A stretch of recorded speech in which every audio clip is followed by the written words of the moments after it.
¿Cómo está la señal? Aquí está bien. ¿Quieren azúcar? Necesito. Así está bien, ¿no? Ah, pero tú también tienes que tomar café. No puedo tomar café, pero puedo hacer la finta. Una taza. Sí, puedo hacer la finta. Porque me prohibieron el café, tengo un problemilla de salud ahorita, hombre. Ah, mira. Sí. Están 4.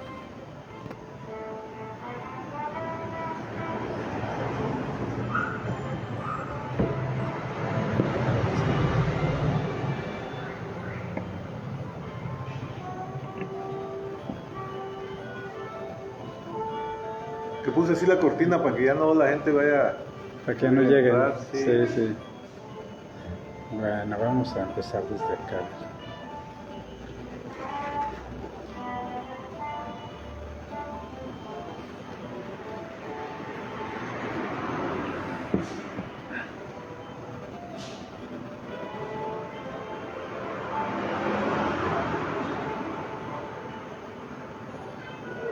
Bien, buenas tardes. Buenas tardes todas quienes y todos quienes están conectando nuevamente a esta transmisión, conversando entre libros y café. Les había prometido que hoy tenía que hablar con un amigo de hace años y pues ya me encuentro acá en Cocina Brunch, ¿verdad? Cocina Brunch, un lugar exquisito aquí en el centro de Tuxtla Gutiérrez, donde pueden pasar a saborear el café chiapaneco. Igual también si buscan por ahí en la página de Cocina Brunch encontrarán todo lo que nos ofrece, un menú exquisito de desayunos, de comida, cena, no, bueno, cenas ya no, ¿verdad? No, hasta las 4 porque cierra hasta las 4 de la tarde. Bien, y pues aquí tengo al amigo Irán Rodas Centeno, ¿no? Pues no les había dicho el nombre para que fuera sorpresa para quienes lo conocen.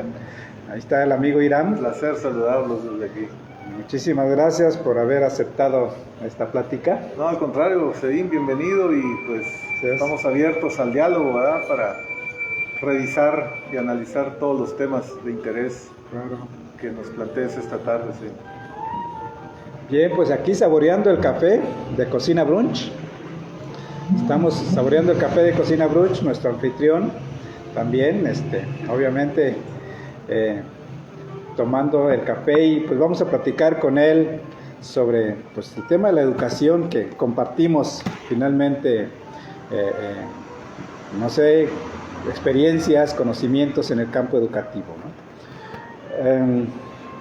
Hoy el calendario maya, que es con el cual estamos rigiendo esta programación, pues indica que estamos en el día 13 Ajpú. Decíamos que cada 13 días íbamos a encontrarnos. 13 Ajpú y pues mañana inicia una trecena más con Imosh, ¿no? Bien, pues ya tengo ahí a varios conectados. Saludos a Sara, a Lupita Bautista, a Fidel Galvez desde Bellavista. Primo Fidel, un abrazo. Nancy nos está viendo desde muy lejos. Gaby. Bien, saludos a todos y yo creo que por ahí alguien más se va a ir conectando. Bien, pues amigo Irán, es un gusto platicar contigo. La idea es que decíamos, ¿no? Sobre qué tema específico podemos hablar. Pues la educación es algo que nos une, ¿no? Siempre así es. Hemos estado trabajando. Creo que te conocí, parece, en Aupach, ¿no? Ya en aquellos tiempos, ¿no? En aquellos hace tiempos. 14 años. En la Universidad del Pacífico de Chiapas, por si alguien nos vio por ahí, saludos hasta Arriaga, ¿no? Arriaga, Tonalá, ahora tienen... Tonalá, claro. Ajá, sí, ya han crecido también. Pues un saludo ahí a los compañeros que nos pueden estar viendo. Pues la educación es un tema bastante complejo, ¿no? Bueno, amigo, muy complejo. Yo quisiera plantearte así como una perspectiva personal y luego tú dices, me puedes contradecir, ¿no? Por ejemplo, Yo veo que cuando hablamos de educación, podemos pensar en un proceso amplio, en diferentes espacios, y se habla desde educación, desde lo que sucede en las familias, en las comunidades lejanas, hasta lo que pueda suceder en una universidad sofisticada y grande, ¿no? Todo esto pareciera hablarse de educación. Sin embargo, hay quienes en las discusiones de pronto en redes sociales plantean que la educación es solamente aquella que se da en la familia y que las escuelas o los niveles escolarizados no dan educación, sino que instrucción. ¿Cuál sería ahí, amigo, tu perspectiva? Bueno, yo comparto un poco esta noción, porque sí creo que la educación es un proceso amplio, y si partimos del planteamiento freiriano de que nadie educa a nadie, que los hombres se educan entre sí mediatizados por el contexto, ¿verdad? Entonces la educación adquiere una dimensión mucho más amplia. Y por lo tanto le hemos apostado en esta idea de educación institucionalizada precisamente a los procesos de escolarización. Creo que si midiéramos de otra manera los procesos educativos, estaríamos hablando de otras dimensiones, ¿verdad? Nada más le hemos apostado a esa parte que es la parte institucionalizada, la educación formal. Sin embargo, ya han habido experiencias en otras latitudes. Se me viene a la mente el asunto, por ejemplo, de la Universidad de los Descalzos, ¿no? En África, ¿no? Que han tenido un éxito brutal, ¿no? Y se me estaba ocurriendo, de hecho, para Chiapas pudiera ser una buena alternativa romper con ese esquema, ¿no? Decir, bueno, una universidad realmente qué cosa es, ¿no? Es buscar la ciencia, sí, pero también el aspecto de la felicidad, el aspecto de la vitalidad humana, esas otras condiciones que pocas veces se privilegia en la educación formal, ¿no? Entonces, quizás por ahí hubiera espacios de reflexión y discusión y análisis para emprender algunos otros modelos alternativos a la educación escolarizada. No estamos satanizando la escuela, ¿verdad? No estamos diciendo que sea algo letal para la sociedad, no. Sin embargo, hay que redimensionar el asunto de la educación y la importancia que tiene la familia, la cultura, el arte, todos estos aspectos para la formación de los seres humanos, ¿no? Esa sería, mi idea es como cuando hablamos de educación y pedagogía, ¿no? Por ejemplo, hay que hacer la distinción, ¿verdad? El pedagogo, por ejemplo, tendría la tarea de imaginar esos escenarios en donde se va a dar el hecho educativo, ¿no? Y muchas veces se confunde esto, ¿no?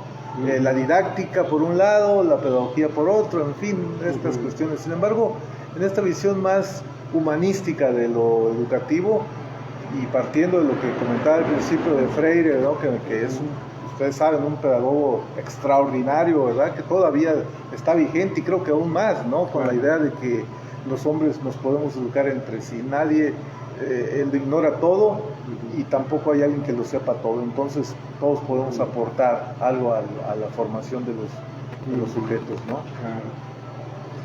Sí, claro. Yo creo que, bueno, entendemos que a medida como las sociedades se fueron haciendo complejas, pues los sistemas educativos también se han ido complejizando mucho, ¿no? Han pasado de esta simpleza de educar en familia a educar de una forma, no sé, más sistemática, o con otro tipo de herramientas, no sé, de instrumentos, ¿no? Las escuelas nacen, creo, en ese sentido. Entonces, no sé si esta escolarización de la educación ha dejado, por un lado, esta dimensión formativa realmente, o no sé, ¿cómo ves? O si esto tendrá que ver con la escuela en sí, como espacio, o el profesor como sujeto. O sea, sí, son muchos factores, ¿verdad? Creo que el maestro como tal, salvo las excepciones que confirman la regla, creo, ¿verdad? Se ha enajenado un poco con otras cuestiones de índole salarial, sindical, problemas que plantean, ¿verdad?, los compañeros maestros, que están en su derecho de alguna manera, pero también habría que redimensionar el trabajo, porque Me acuerdo mucho del maestro César Carrizales, ¿no? El pedagogo mexicano que hizo por ahí varios trabajos y uno de ellos se llama Cine y Educación, y hablaba en una de las partes del apostolado, lo que significa realmente ser maestro, ¿no? Ha perdido esa dimensión el maestro en México y en Chiapas particularmente, en donde era un líder, era un formador, ¿verdad? Que no terminaba su labor en el horario escolar, sino que iba más allá, ¿no? Iba a la comunidad, se volvía un consejero, se volvía un asesor, se volvía un promotor de la cultura y en fin, eso se ha perdido, sí. Porque se ha, en esta idea de la burocratización, ¿no? Y eso echa a perder de alguna manera, porque la educación es totalmente humana, ¿no? Creo que somos los únicos seres en el planeta que nos educamos, ¿no? Y tenemos esta intencionalidad de educarnos, ¿no? De trascender en la vida a través de los procesos formativos y educativos. Pero bueno, habría que ver y revisar realmente los procesos de vocación, de servicio. A lo largo de mi formación, ya llevo muchos años en esto, formándome y formando, ¿no? A la vez, que es una relación dialéctica interesantísima, claro. Esa, ¿no? Entonces yo digo que habría que revisar y habría que discutir en los senos, en los centros educativos, todo este bagaje que hay, y retomar otra vez estas ideas, a lo mejor vasconcelistas, que no son tan viejas, ¿no? Basols, y también hay que decirlo, ¿verdad? Las autoridades educativas también han jugado un papel trascendente en esta debacle, ¿no? O sea, hay que decirlo con todas las letras, ¿no? Sin temor a equivocarnos de ello. Y bueno, habría que sentarse, y este tipo de trabajos, creo que hacerlos más, o sea, todo el mundo hoy tiene la posibilidad, ¿verdad? Yo te felicito porque estás trascendiendo el aula, estás trascendiendo la oficina, estás trascendiendo la institucionalidad para hacer este tipo de acercamientos, y me parece, todo el mundo tenemos que decir algo con respecto a la educación. Versados o no, formados o no, todo el mundo tiene una idea de lo que es la educación, y bueno, retomar eso, ¿verdad? Así es. Entonces, aparte de que la escuela es, entonces, por decir algo, no sé, algunas autores lo han calificado como reproductora, ¿no? De los sistemas, incluso hay quienes críticamente dicen que es como el aparato ideológico por excelencia, ¿no? Del Estado. Así es. ¿No? Entonces, ¿cómo ves esa parte exactamente? ¿O qué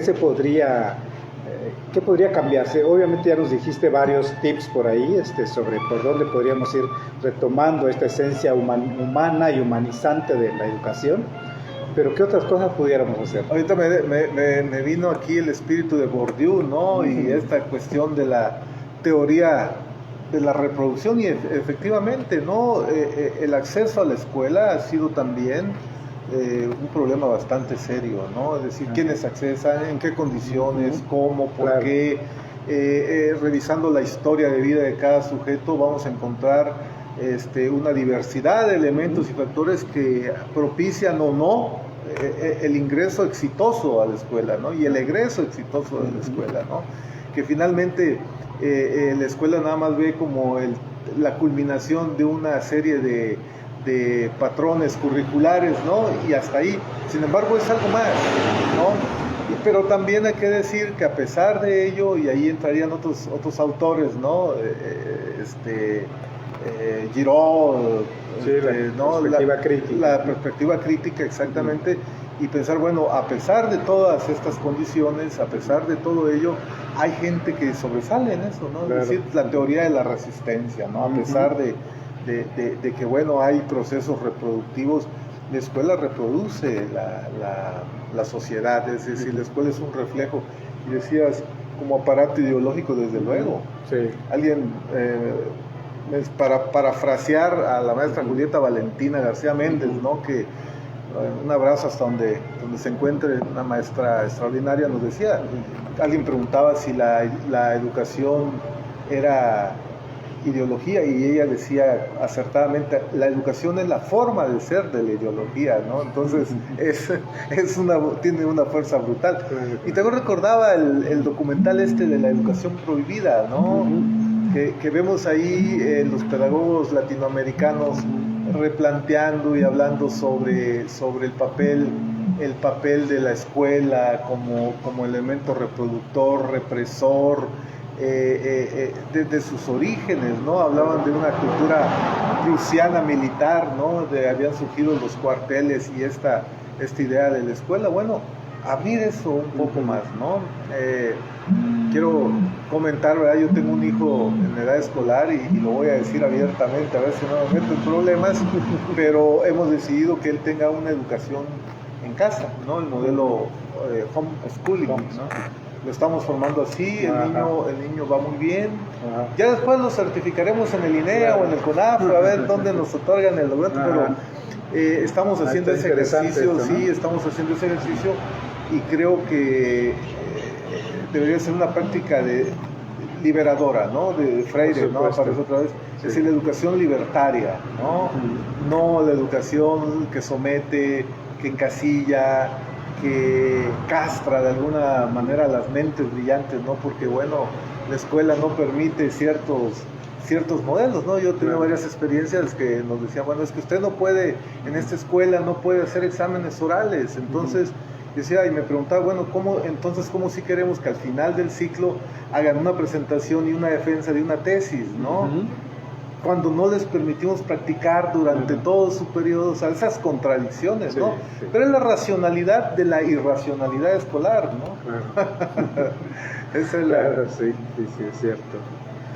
Ahorita que mencionabas un poco acerca de esta cuestión algo dijiste, ¿no? Sobre lo militar, ¿no? Yo he estado reflexionando un poco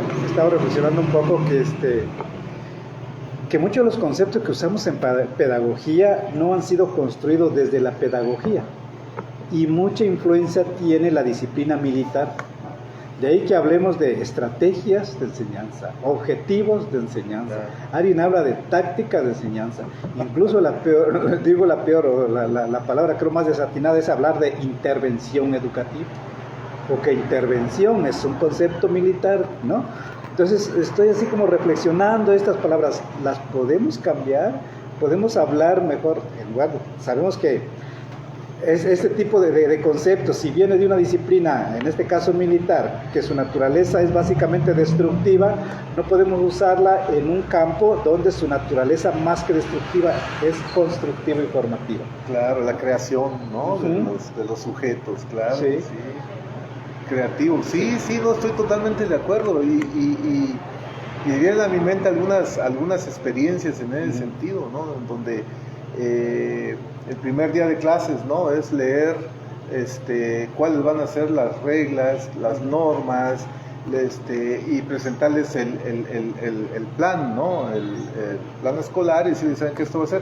Cuando decía Carrizales, precisamente lo que tenemos que hacer el primer día es seducir a los alumnos.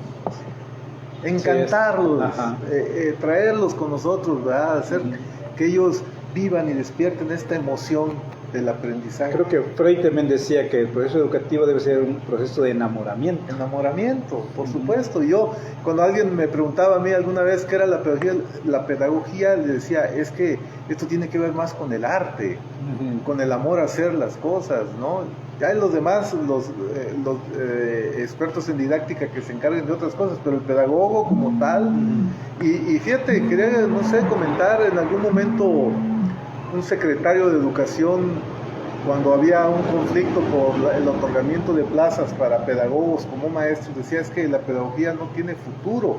Y yo le contradecía al señor, discúlpeme, pero es que la pedagogía precisamente es el futuro, porque es la que va a imaginar los escenarios en donde se va a dar este encuentro, ¿no? Esta aproximación de entes, ¿no? En un espacio escolar. Es el pedagogo el que tendría que trabajar esta parte y es esencialmente artístico, tiene que ser más humano, debemos ya olvidarnos. Ahora estamos planteándonos, con un grupo de amigos, ¿verdad?, que platicamos y reflexionamos al respecto de con esta pandemia, con esta situación crítica de sanidad, de salud pública, le llaman los técnicos, ¿verdad? Y versados, híjole, si no nos replanteamos de verdad un nuevo paradigma, por así decirlo, ¿verdad? En materia de educación y en muchos otros campos del saber y las disciplinas, no sé qué tenga que pasar para que realmente nos enfoquemos y nos replanteemos nuevos escenarios, nuevos horizontes. Y bueno, se vale soñar, maestro Seín, se vale soñar y creo que esa es una de las, precisamente aquí hay un letrero, ¿no? Que dice, el café ayuda a quien duerme, a quien duerme poco y sueña mucho, ¿no? Entonces, en esa idea estamos instalados y queremos, para Chiapas, para el mundo entero, ya somos ciudadanos universales, ¿no? Por así decirlo, ya basta de fronteras imaginarias, ¿no? Y más bien habría que revalorizar o reevaluar, ¿verdad? las características particulares y a partir de ahí no hay mucha exigencia, es decir, también los ritmos, ¿no? Yo estuve viviendo muchos años en el norte del país y el ritmo es otro, ¿no? Claro.